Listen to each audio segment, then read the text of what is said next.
Guys, I'm Jerry Miller, and thank you kindly for joining us on the I Love CVille Show. This is the water cooler of content and conversation in Charlottesville, across the University of Virginia and Central Virginia, and folks across the Commonwealth of Virginia as well. A lot to cover on the broadcast today. Today's content profile is one of diversification, one of sports, of pop culture, of politics, of business, of entertainment. Our whole premise on this program is to entertain, educate, and enlighten, and try to figure out what's going on around here. We'll talk Sam Sanders, our beloved city manager, using a pink hammer.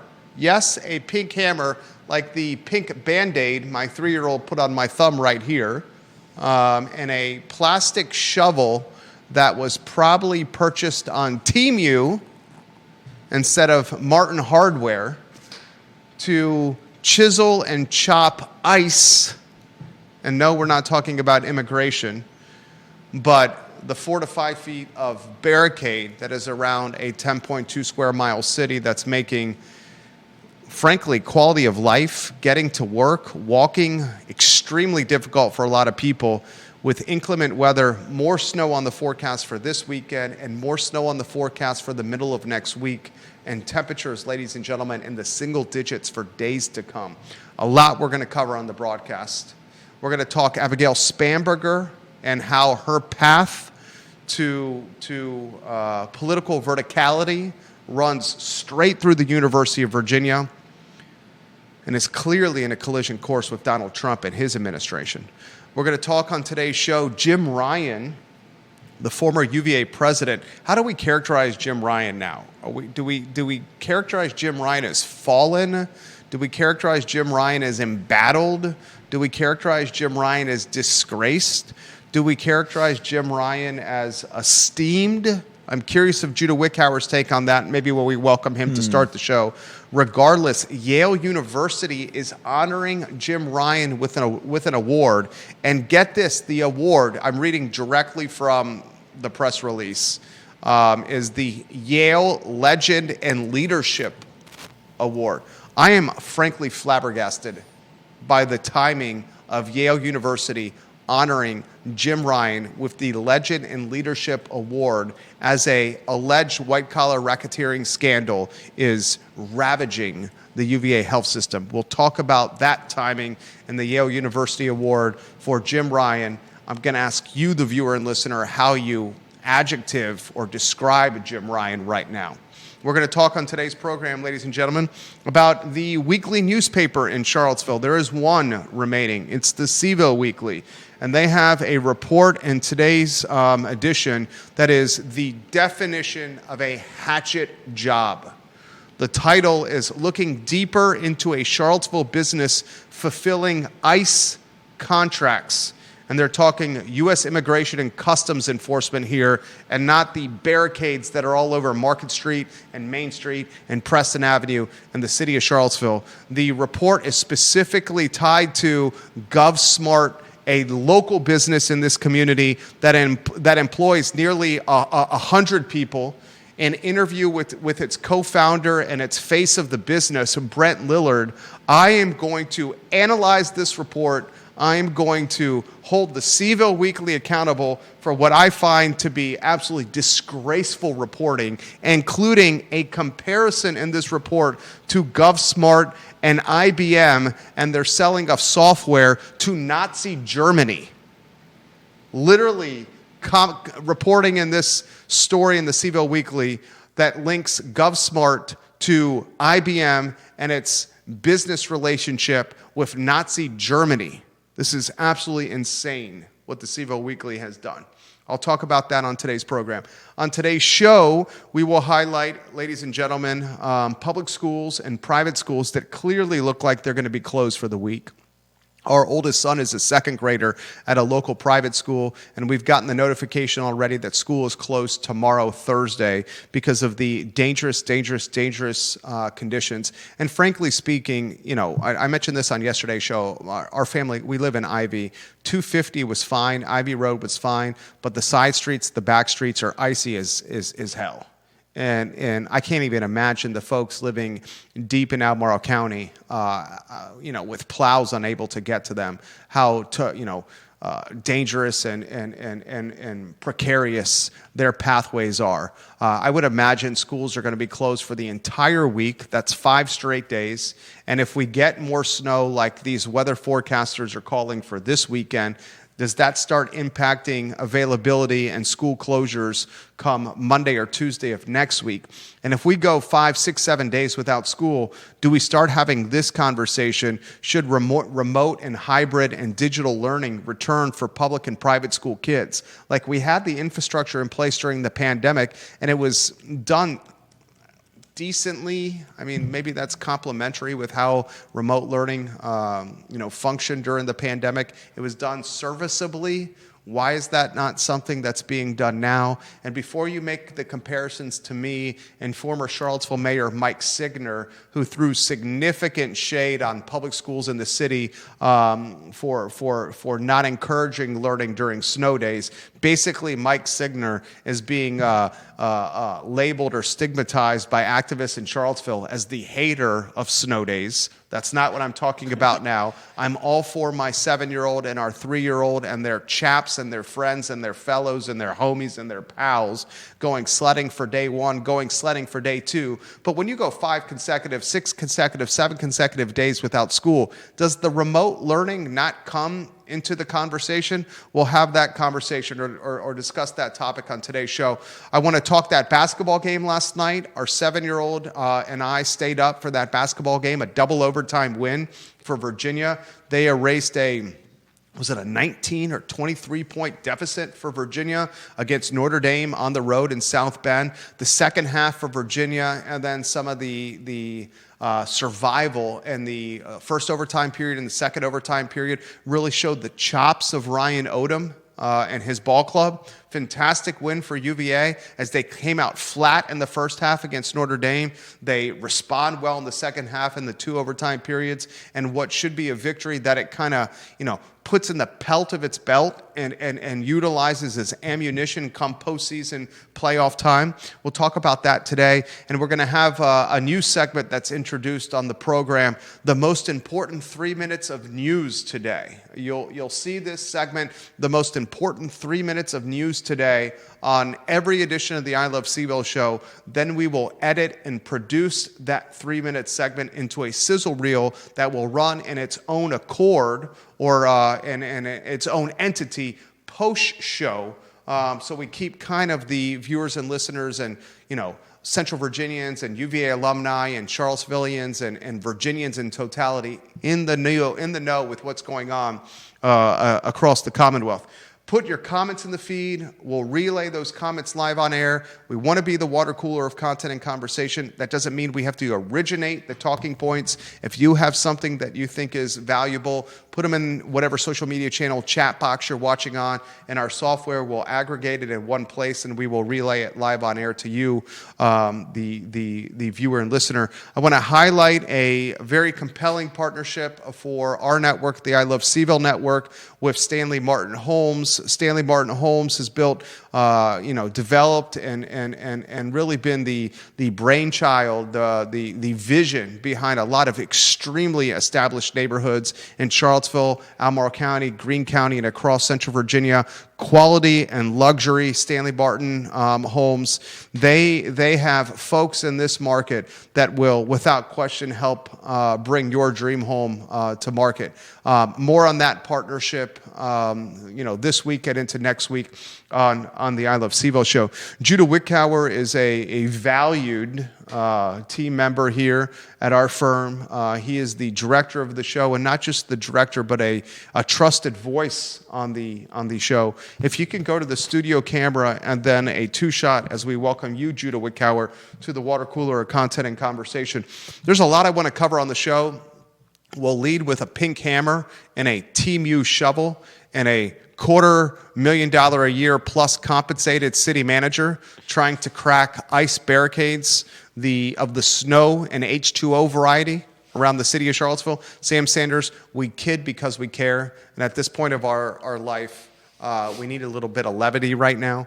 Before we get to Sam Sanders, and yes, a pink hammer and a Team U plastic shovel that frankly could not chip the plaque between my teeth, let alone an ice barricade on Market Street next to City Hall. My friend, what is tickling your fancy today on Wednesday, January 28th in downtown Charlottesville?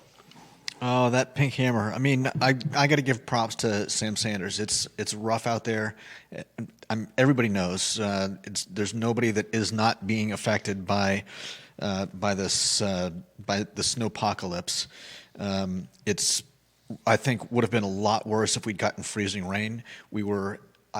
I don't know if everybody understands how fortunate we were that the snow was followed by sleet and not freezing rain.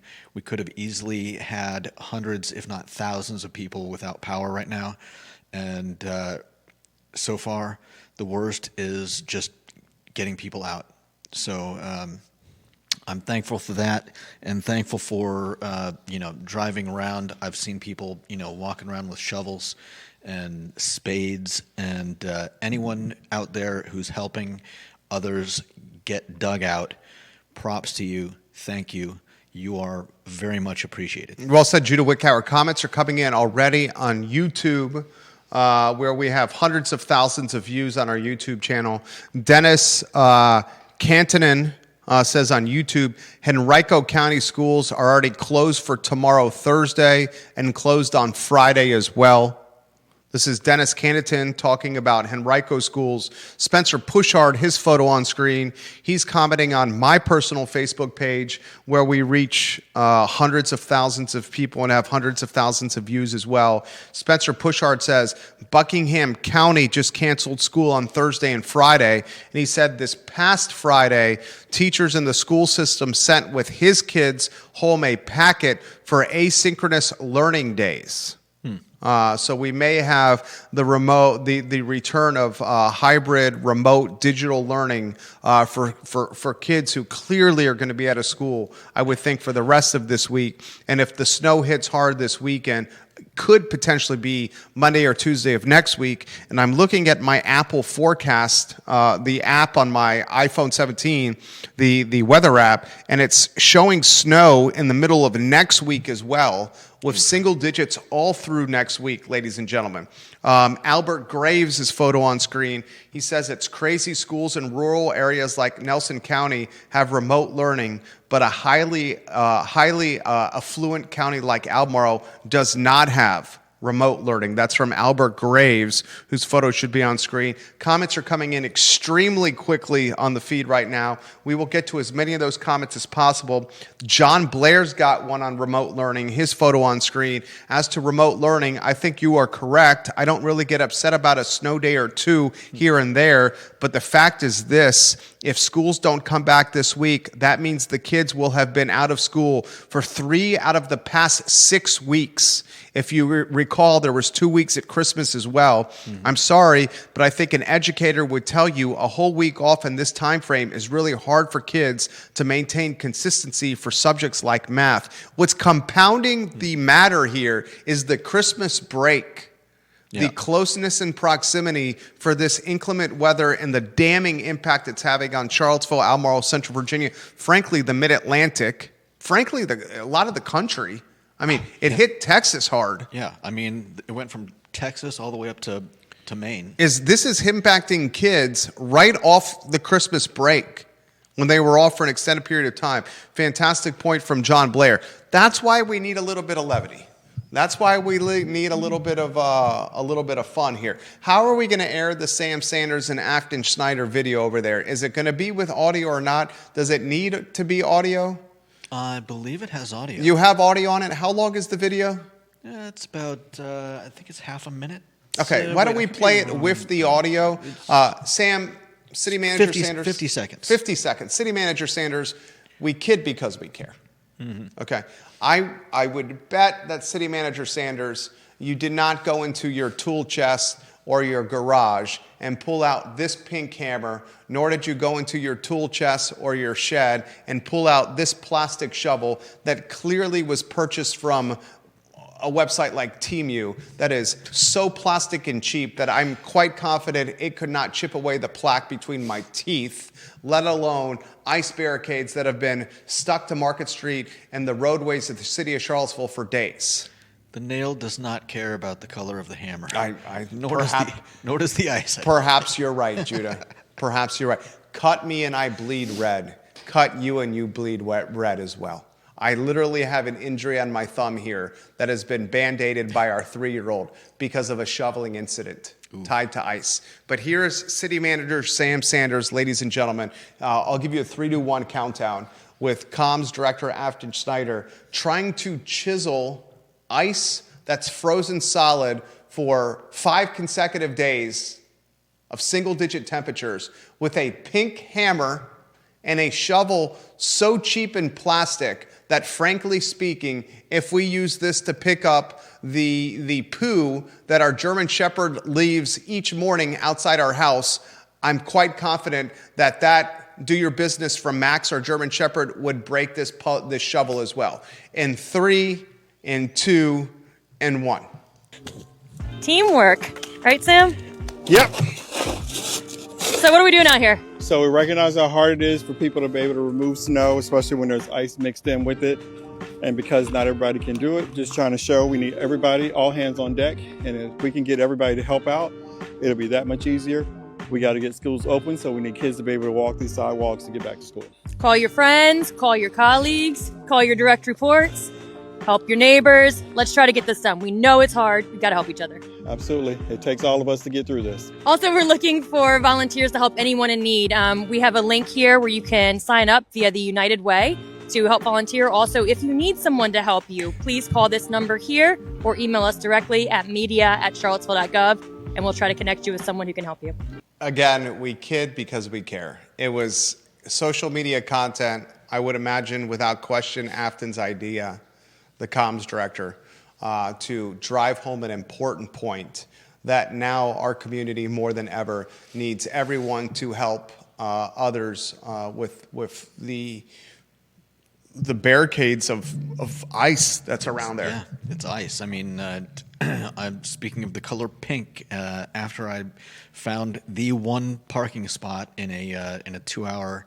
In a non-2-hour spot a few blocks away, I passed a woman who I wish I could have been able to help, but she had another probably Temu bought shovel, this with a pink scoop that I think she'd probably be better off breaking the scoop off and just using the wood handle to hammer at the ice. I don't think she's going to get very far. And a lot of what's happened here, and we'll get to Abigail Spanberger in a matter of moments, is the plows that have gone down streets and neighborhoods. And these plows, when clearing the snow from the street, pushed the snow to the sides of the plows and barricaded people's driveways. And then the individuals, whether it's their fault or not, did not clear the barricade that blocked their driveway in time, and that snow ended up freezing and turning to ice and is now 2, 3, 4 feet high in some circumstances. So, we're just highlighting what's happening here. Yeah. That's part of life in the snow. I've personally, my wife and I, we cleared it. It happened to us. Yeah. With the plow that went down our street and pushed the snow in front of our driveway. We cleared the snow away from the mouth of our driveway because we knew that was going to freeze. Some call this Darwinism. Those that do call it Darwinism are perceived to be insensitive SOBs. Such is life. Now, we need to go to topics. As long as you don't say that to people's faces. We just said it. Judah just said it in front of thousands of people over there. It wasn't Judah that said it right there. We need to go to the topic of the show over here. And Sam Sanders, we kid because we care. First headline, put it on screen. Abigail Spanberger, her political path, I talked about this yesterday, is clearly running through the University of Virginia. Mm-hmm. And is clearly running in a collision course with Donald Trump and the DOJ. Oh, it's almost tailor-made. Go. To make, she, not necessarily to make her look good, but she's got, she's essentially become David. And Trump and ICE and the DOJ are collectively Goliath. People may disagree with me, but trust me that there are a lot of people that are probably getting that impression from Spanberger's rise to the governor's seat and her what is looking to be fight with the administration over UVA. And she's I don't think she's in a whole lot of how do I put this? Like I said, it's tailor-made to make her look like David against Goliath, and I don't think she's going to have much trouble. It's essentially, it's a perception game. If anyone does not see the tea leaves or read the tea leaves, I'm going to help you do it. Abigail Spanberger is what? A former congresswoman? Abigail Spanberger is the first female governor in Virginia Commonwealth history. Abigail Spanberger is young, 46, ambitious. I believe she was a former, was it Marine? CIA, and What did I think? aggressive.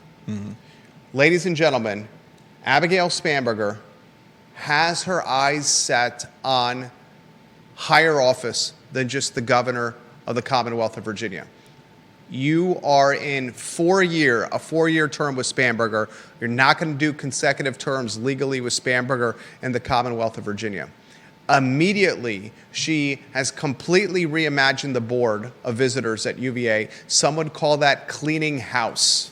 That house cleaning started before she was sworn into office when she asked for the resignations of 5 people, the rector, the vice rector, and then 3 other gentlemen, including Paul Manning, who donated $100 million to the University of Virginia, and Mr. Wetmore, Douglas Wetmore, also a multi-million-dollar donator to the University of Virginia. Spanberger is now 10 appointments waiting for the UVA board. She needs confirmation from the General Assembly, which is going to happen any day now. The Democrats will move swiftly. When those 10 appointments are confirmed by the General Assembly, she, on paper, will match the letter of the law or meet the letter of the law of what constitutes a legitimate BOV. Her appointments give her majority control. We are hearing Scott Beardsley's days are extremely numbered at the University of Virginia. I reported yesterday on this show and the day before on the I Love CVille Network that there's a shortlist candidate already in place for this position, and Risa Goboloff. That reporting has caught UVA faculty completely off guard.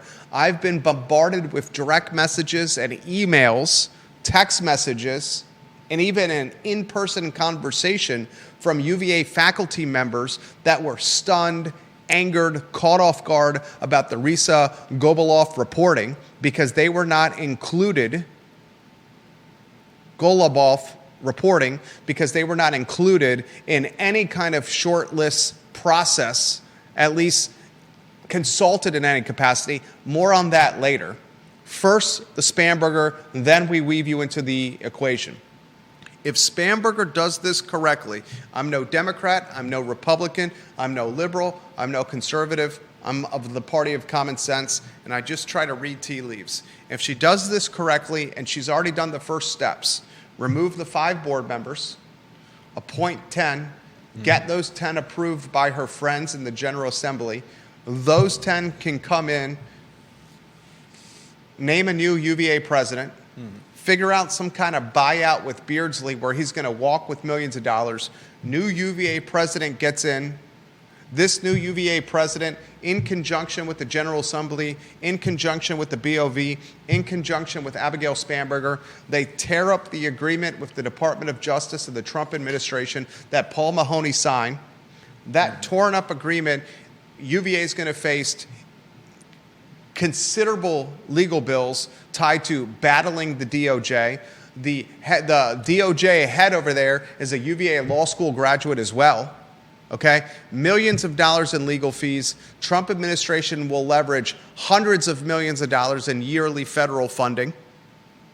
He's in office through 2028, so Spanberger only has to wage the war until Trump is out of office. And that scenario, once Trump is out of office, you're probably looking at a Democratic president and a new head of the DOJ. That's when cooler heads would potentially prevail from a Democratic side. And if she's able to withstand that battle through 2028 and with Trump in office, she's going to look extremely presidential from a conversational standpoint, or potentially vice presidential. If she's on a ticket vice president-wise in 2028, ladies and gentlemen, she can be the VP for 4 years following, and that could platform her into a chance at the White House. I can assure you Abigail Spanberger has run that scenario through her mind. I can assure you that. She's a measured woman that has forward-thinking talent. Now, this is a perfect segue into the next topic as you put that lower third on screen, Judah. Our reporting, citing 2 anonymous sources about former UVA Law School Dean Risa Goluboff on the short list as a potential candidate to replace Scott Beardsley, is drawing the ire of many UVA faculty. I've received dozens of emails, text messages, direct messages, and one in-person conversation from faculty at the University of Virginia that feel scorn, that are flabbergasted, that are angered, infuriated, that a potential candidate is on a short list of any capacity without the faculty being consulted or included in this turn of events, this short list creation. Here's an example. Walter Hennicky, who has been bombarding the I Love CVille Network with comments. Walter Hennicky has literally been living on the I Love CVille Network. This gentleman is a member of the UVA chapter of the American Association of University Professors. Walter Hennicky, let me pull up his bio here. He is an associate professor at the University of Virginia, very active on the I Love CVille Network. He conducts research on technology reform and policy implementation in teacher education and K-12 settings, as well as on citizenship and civic engagement in higher educational settings. He teaches courses on civic engagement and activism at the University of Virginia. He is a very integral cog to the UVA chapter of American Association of University Professors. Yesterday, he published what appears to be somewhere between 750 and 1,000 words on the I Love CVille Network. Extremely well written, Walter. And I will paraphrase some of what he's written. You ready for this? We object and continue to object to the Beardsley Search Committee on the grounds that faculty were not included due to what appeared to be some conditions, some conflicts of interest. We would like the new board to re-examine the previous search and appointment. The idea here that the previous process was overly political and tied to government overreach. A new search avoiding the mistakes of the last process would be essential. We are all exhausted from political appointments, but we need to have a process that instills confidence among all constituents in the choice. So going forward, we would want to see an earnest search committee that has many more faculty and students and staff members than the previous one. We would like to see a clear set of guidelines agreed upon by those at the table by which the search committee will make its decision. We would like to see a commitment by the board that there will be no appointment over the objections of the faculty on the committee. There cannot be another candidate, yet as those guidelines would have already been violated and will raise doubts about the process at the get-go. That would bring continued instability, and no one wants that. Without a search with such guidelines, the appointment of the new board by a candidate who has not been vetted would look like one preferred candidate over the other without procedural guidelines. That's what he sends to the I Love CVille Network. Walter Hennicky, an associate professor of research at the University School of Education and Human Development. Literally, his specialty in part, Walter Hennicky, is teaching about activism and civic engagement. He is also perhaps even more significantly, one of the heads of the UVA chapter of American Association of University Professors, which what I can tell is pretty much the activism, the activist arm or the union arm of professors at the University of Virginia and beyond. Okay, so I'm left with this for you, Judah, and this for the viewer and listener. The role faculty should play with hiring the next president. The role students should play with hiring the next president. The fact that the Board of Visitors have a short list for a replacement with Beardsley. The fact that the Board of Visitors have a short list for a replacement for Beardsley when that Board of Visitors, at least 10 of them, have not been approved by the General Assembly yet and are still waiting GA approval. The collision of all these dynamics into one little nexus, if you may, and us on the show and you, the viewers and listeners, analyzing that nexus or collision. Judah Wickhauer. I mean, we've got quite a few viewers who have made their points very well. I think especially Conan Owen talking about how is this normal that the UVA faculty and students all think that they have a right to decide who the boss is, who the president of UVA will be, is kind of crazy. But that last sentence that you read from Walter Heinecke, I thought was at least sounded rational to me.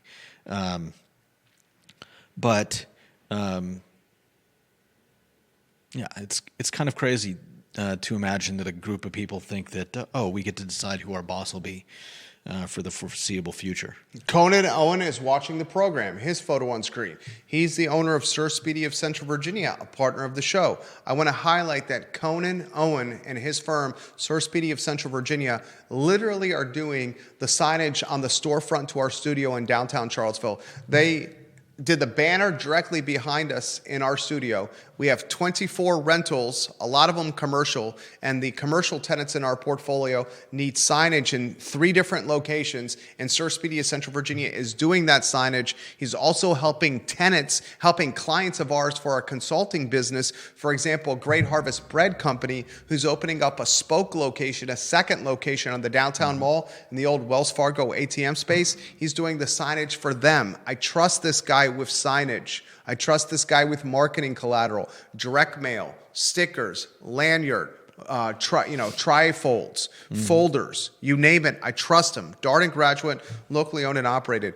He says the faculty wants veto power on the president and who the Board of Visitors hire. That's absolutely ridiculous. He also says this, so they don't trust the last BOV and they don't trust this BOV and they also want veto power. What's going on around here? Abolish the BOV. That's one of the aspects that I want to highlight of this story. The UVA faculty, and how many UVA faculty are out there? Thousands? What's the exact number? Probably. It's got to be a lot. Huge population. I don't know the exact number. I should know that, okay? Maybe you can find that out, okay? Thousands? They watch and listen to this show. You may not like what I say here, but that's okay. Why the show works is because we're unfiltered, unaffiliated, unabashed, unafraid. UVA has roughly 3,000 plus academic faculty across its 12 schools. Okay, 3,000 plus academic faculty across 12 schools. Thank you, Judah.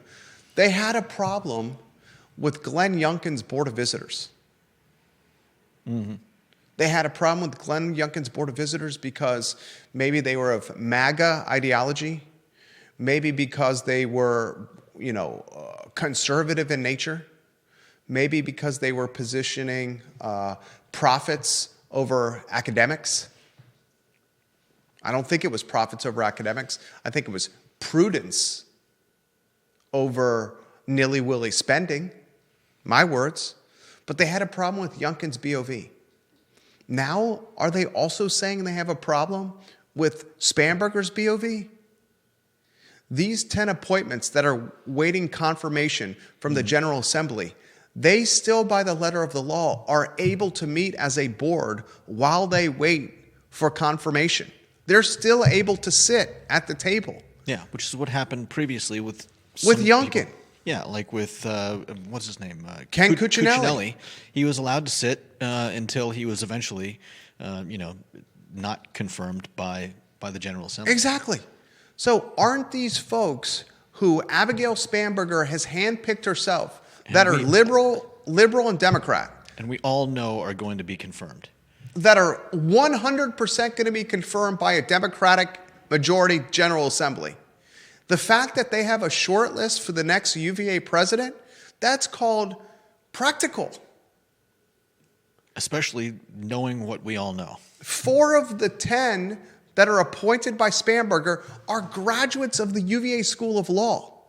The shortlist candidate that we're told is atop the list as a potential candidate, Risa Golubov, is the former dean of the law school, who had a fantastic experience or term or tenure with fundraising and increasing the ranking of the law school from a national standpoint, U.S. News and World Report ranking standpoint. And also helped UVA post A12. A11 and A12. Maybe the darkest days in University of Virginia history when legitimately Nazis were on grounds at Thomas Jefferson's University carrying lit tiki torches, chanting Nazi slurs. Okay? You have, and here's the craziest thing of it all. You ready for this? Risa Golubov is legitimately the progressive leftist ideology that the faculty who are emailing me and DMing me and texting me should be embracing. Yeah. She, if anything, is even more left of center and progressive than Jim Ryan himself. So you have 3,000 plus people that are just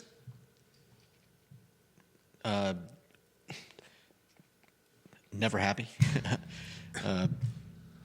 it's like chronically disaffected. It's like our 7-year-old.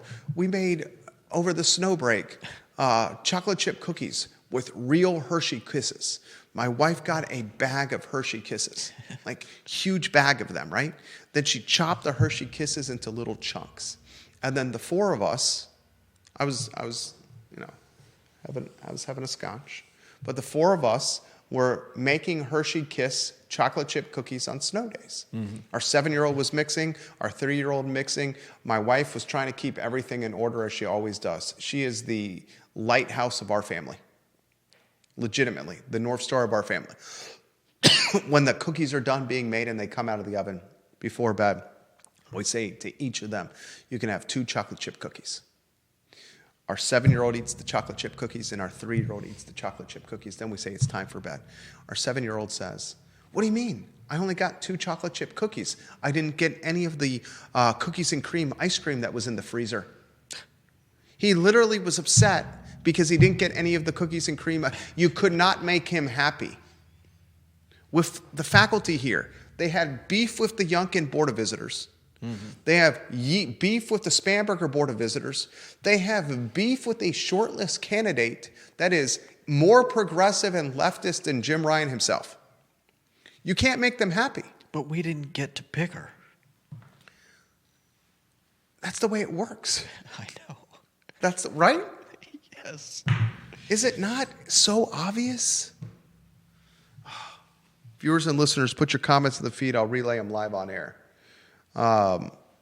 Jason Noble's watching the the show right now. He says this: you're wrong if you think cooler heads will prevail if Democrats get back in the White House.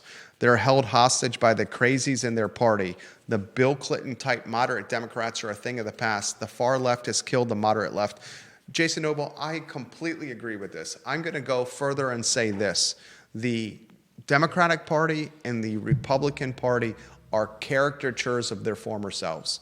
They are so left and right-leaning in their ideology, they're unrecognizable. And the large portion of the American population, the large portion of the Virginian population, the large portion of the Charlottesville, Albemarle population, and the UVA alumni population are way more centered than the far left-leaning liberals and the far right-leaning conservatives that embody these two parties today. I said it on yesterday's show. I'll repeat it again today. I've never felt more polarized or alienated by this two-party system. Yeah. Frankly, I don't even recognize a lot of what libertarians are doing right now. Oh yeah. I look at some of the things that get discussed, and I'm like you. I'm like, wait a minute. Why is there just a general acceptance of Trump? Why is nobody pushing back against all this stuff? Yeah. Like it's insanity. I pushed back on Joe Biden for a number of reasons, in large part who was controlling the puppet and Weekend at Bernie's. I pushed back on Donald Trump for a lot of reasons, frankly, disingenuous, and what is the ulterior motives and a lot of the policy that he is pushing. Yeah. Okay? I do it with everyone. I think that's why this show works. It doesn't matter if you're black, white, Puerto Rican, or Haitian. It doesn't matter if you're Democratic or Republican. We will talk about anything. That leads us to the next topic on the show. Is this the Jim Ryan headline? Let's go to the Jim Ryan headline, put that on screen, then we'll go schools remote. I'm going to spend 90 seconds on the Jim Ryan headline. Are you ready for this? This is insane to me. The Yale Chief Executive Leadership Institute presents Jim Ryan, James E. Ryan to be exact, the 9th president of the University of Virginia, with the Yale Legend and Leadership Award. This press release came out January 22nd. Jim Ryan will accept the Legend and Leadership Award on January 27th, yesterday, at the Yale Higher Education Leadership Summit at the Yale School of Management in New Haven, Connecticut. The award was presented by Maury McInnes, Yale's 24th president, Peter, I'm going to butcher his name, Salave, Yale's 23rd president, Valerie Smith, Swarthmore College's 15th president, and Phil Hanlon, Dartmouth University's 18th president. Jim Ryan being honored by presidents of other colleges and universities and being called or recognized as a legend in leadership is the definition, specifically because of the timing. I was just thinking about the timing. The timing of out of touch. The timing of this honor and award in the coattail riding or in the shadows of an alleged white-collar racketeering scandal that is ravaging and raping the UVA health system is... Add to that the disingenuous is what? Entirely redacted report on the murders of 3 students. The lack of any leadership during the, what would you call it? The pro pepper spraying Palestine protest? Yeah. Ryan, there's clear communication and paper trail with this alleged white-collar racketeering scandal at UVA Health and Jim Ryan. Yeah. Then he comes out on record. His first on-record response was to call the anonymous 128 doctors who are trying to highlight the dangerous conditions and the profits over patients at UVA Health System. He goes on record, Jim Ryan, and says, these anonymous 128 are nothing but bitter malcontents. The guys and gals from a high school that did not get a prom date for the senior prom and now are angry because they're not going to get to first base at midnight after the senior prom. That's all they are. That's what he called these people. Then he apologized for it. And we're still in the wake of this scandal, and Yale University and then presidents from a bunch of other colleges and universities are having a black tie event, pinkies up with some champagne and some caviar, to honor Jim Ryan with the Legend and Leadership Award. This is what nauseates people. This is called an old boys and old girls club. This nauseates the average Jen and the average Joe. Okay? And everyone that's watching and listening to this show is nodding their head in agreement with me right now. That happened last night, ladies and gentlemen. Next headline is about hybrid schools. Put that lower third on screen if you could, please. We'll spend 90 seconds on this for the viewers and listeners, Judah. I don't want to be labeled Mike Signer, the former mayor of Charlottesville, who is now who's been hung in effigy by Charlottesvillians for saying on any snow day, kids in the city of Charlottesville need to be in front of their computers learning their ABCs and their 1, 2, 3s and cannot go sledding or build Frosty the Snowman. That's what Mike Signer said. Don't make me a Mike Signer. I don't want to be Mike Signer. Don't be a Mike Signer. I don't want to be a Mike Signer. Don't make me a Mike Signer. But it has now been Monday, Tuesday, Wednesday. Kids out of school. Kids are out of school tomorrow. Kids are going to be out of school on Friday. And we're going to get snow this weekend and potentially snow in the middle of next week. And the temperatures remain single digits. We may be looking at 5, 6, 7 days of out of school because of snow. And as John Blair highlighted, this is on the coattails or riding the heels of Christmas break. Yeah. We asked the question, I pass it to you, should students of public and private school nature be remote learning because of this consecutive outage? I mean, that's a tough one. We've discussed this kind of stuff before. Most, I think, people that are listening know that I lived in Portland, Maine when I went to high school, junior high and high school. Before that, I lived in Los Angeles. I hadn't even barely seen snow unless it was on a TV screen, and straight into Maine winters, which certainly aren't as bad as they can get in the Midwest. We were close enough to the coast that it tended to ease the effects, but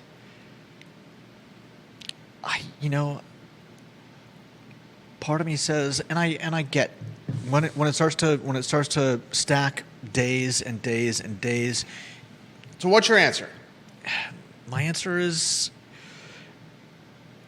I think they would have done it by now if it were easy to do. You can't just. You either have to give every student their own computer, or you've got to set up. There's got to be like a website that every student has to log into, but then you have to have enough infrastructure on that website to deal with all the different classrooms and the information. The teachers need to be able to know how to, well, I don't know what it would be, uploading their classes, their syllabus, the work that they want done for the next week or so. I mean, there's a lot more, I think, involved than people understand when they think, oh, well, my kid should be learning right now. It's not just a simple solution to say, okay. This is a direct message requesting anonymity. It's a local private school father that I know very well. He says, my kid's school sent home 2 hours of work for each day this week just in case. That seemed appropriate to my wife and I at St. Anne's Belfield Academy. That's smart. Our son, second grade, goes to a private school locally. He was sent with him in his Friday take-home folder, a second grader, this past Friday, a folder by his teacher that said, here's the work that you will be doing at home with your parents over next week because I doubt we will be in school. Smart and teachers. Our second grader was literally writing stories and reading pages in a book, had homework, had an assignment. And my wife, who's an amazing woman, watching the program right now, is sitting next to him and making sure he's doing the work. Okay? The processes and protocols that cost thousands, hundreds of thousands, millions of dollars to implement during the pandemic, during COVID, we're just throwing out the window. We graduated a generation of impressionable minds during COVID in remote and hybrid learning capacities. And now those processes and protocols are stigmatized because of social collateral damage or lack thereof. They're stigmatized because of the averageness of their results. I'll tell you what's worse. I'll tell you what's worse than average is nothing. I'll tell you what's significantly more terrible than no social interaction is spending your entire day for 5, 6, 7 straight school days doom scrolling YouTube. Okay? Yeah, So don't make me a 100% Mike agree with Signer, but that's what's happening right now. Next headline, what do you got? Is this the GovSmart one? Probably. Put that on screen. I've been itching to talk about the C-Ville Weekly. I hope the C-Ville Weekly watches this show. I hope they're watching right now. Personnel from the C-Ville Weekly. I hope folks from GovSmart are watching right now. Okay? There's an article in the C-Ville Weekly today that has got a photo of the founder of the company, Brent Lillard. And this story by the C-Ville Weekly and Nathan Alderman, the author, is the definition of the most, it's the definition of a hatchet job. Yeah. GovSmart, ladies and gentlemen, is a government contractor. They essentially are a broker of hardware and software and other government equipment. Yeah. They help government entities buy stuff as a middle person And get rid of stuff. and sell stuff. Rather than just dumping it. They help government entities buy and sell stuff. This GovSmart company, locally owned and operated, has what? Nearly 100 employees, Judah? Yeah. This GovSmart entity, ladies and gentlemen, locally owned and operated, does more than 500 million in orders from local, state, and federal agencies each year, and regularly contributes to a host of local and national charities, including, as the article says, $13,000 in donation in 2021 to the Haven. Yeah. Okay? We are fortunate to have Brent Lillard and GovSmart work in Charlottesville, operate in Charlottesville, Albemarle County, and in Central Virginia. Yeah, here's the simple breakdown of what they do. They resell widely used, commercial, off-the-shelf software used every day by private companies, hospitals, universities, and civilian agencies. This is not a group, this is not a company that is... reading this article, would you think that they're helping ICE to apprehend people or to go into cities and complete their mandate? Of the more than 500 million in orders from local, state, and federal agencies, 3,190,000, excuse me, I'm dying here, are tied in some capacity to ICE. Yeah. So we're talking less than 1% are tied to ICE. And somehow the C-Ville Weekly ran with an agenda, mission story, narrative, that this local company that employs nearly 100 locals is... The subtitle of the article is "Orders Followed." Like somehow this company is taking orders from ICE and the president, and I mean, There's a paragraph in this story that links GovSmart and its nearly 100 local employees to IBM and Nazi Germany. Read that to them. in the 30s, This is disgusting. IBM, via a German subsidiary, leased early computers and customized punch cards to the Nazi government. The data that technology gathered on Germany's Jews and other minorities enabled the Nazis' later campaign of mass imprisonment and murder. It's a deeply... No. Here's the quote. Yeah, and here's the quote from Lillard. The founder, Brent Lillard. It's a deeply flawed analogy when asked about the potential parallels. Between GovSmart, IBM, and Nazi Germany. We do not control how agencies architect their systems, what data they ingest, or how that data is used. The appropriate debate is about public policy and oversight, not equating suppliers of general-purpose software with historical actors who knowingly supported crimes against humanity. This CVille Weekly reporter then pulls Facebook posts from Brent's personal Facebook page, weaves them into the story. This CVille Weekly reporter tries to literally get Brent Lillard, trap Brent Lillard with commentary, his thoughts on politics, and link them to his firm, GovSmart, that has nearly 100 locals on its paycheck supply chain. Buying and selling software. They are brokers of stuff for government entities. This reporting from Nathan Alderman and the CVille Weekly is the most egregious, inflammatory reporting that I have seen in the Charlottesville market in years. Yeah. I'm not even sure who approved this actually being put on the website and possibly in the, I would imagine, in their print copy as well. I would legitimately question any advertiser business-wise locally that considers spending with this publication moving forward after seeing what it's done to this local business and its founder. I'll say that again. I would question any local business advertising with this publication moving forward with what it has done to this nearly 100 employee locally owned business, GovSmart. It is gross. Gross. Next headline. Is it the basketball headline? Let's see.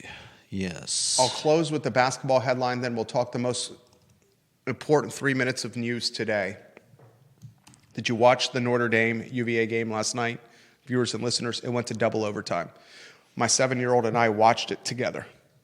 It was infuriating the first half with how flat UVA was playing. The Who's didn't get off the bus. They looked like they were the same team from the second half against the North Carolina loss, where the Tar Heels hung 50-plus points on the Wahoos in the second half at the John Paul Jones Arena. They played terribly in the first half. The second half, they looked like a completely different team. And then in overtime, the first one, and overtime, the second one, we saw how good this team was. DeRitter at the free throw line and DeRitter in the post. Sam Lewis hitting clutch shots.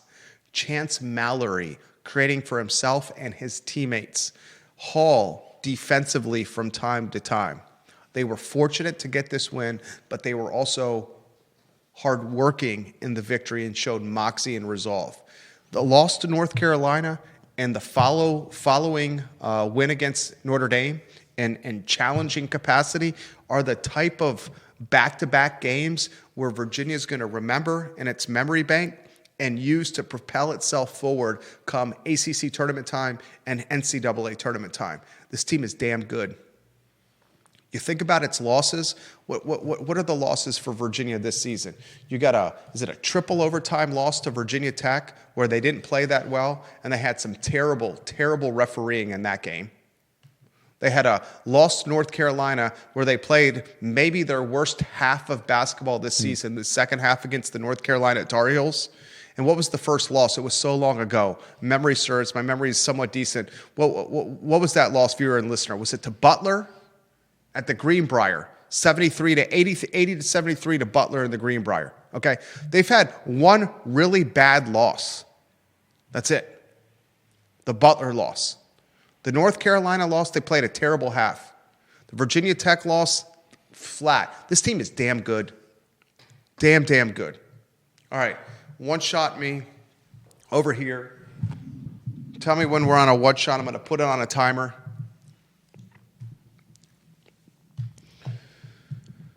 All right, guys, these are the most important 3 minutes of news that you will hear and absorb today. I want to start with Abigail Spanberger, the governor of the Commonwealth of Virginia. Her political path forward clearly goes straight through the University of Virginia and clearly includes a collision with Donald Trump. She's cleaned house on the UVA Board of Visitors. She's remade the board and is now waiting the General Assembly to confirm her 10 appointments. When that is done, we're being told a new president will be chosen, and Scott Beardsley's days are numbered. Once Abigail Spanberger and a new president are in office, ladies and gentlemen, I would expect the University of Virginia to implode that contract with the Department of Justice and the Trump administration that interim President Paul Mahoney signed. When she does that, UVA is going to have to be on the fundraising campaign through 2028 as federal funding may be frozen and as jobs may be lost, but the alumni is so deep-pocketed, I would imagine UVA's alumni will be able to make up the hundreds and millions of dollars of federal funding every single year. And speaking of faculty and the University of Virginia, many faculty have reached out to me since Tuesday's show, angered, infuriated with the news that I reported about a potential candidate hired at the University of Virginia. The shortlist candidate currently atop the totem pole is Risa Goluboff, the former dean of the law school, the first female dean in UVA law school history. The faculty are infuriated that they are not included, ladies and gentlemen, in this decision right now. We'll talk more about that on the I Love CVille show this week. But my message to faculty is this: you should not be included in who your boss is hired. That's just not the way the world works. A lot of other things I want to cover on the most important 3 minutes today. We'll talk about that at a different time, as I'm absolutely dying right now. I apologize, but we're going to end the show this way. And my 1:30 is at the door. I'm Jerry Miller for Judah Wick Hours. So long, everybody.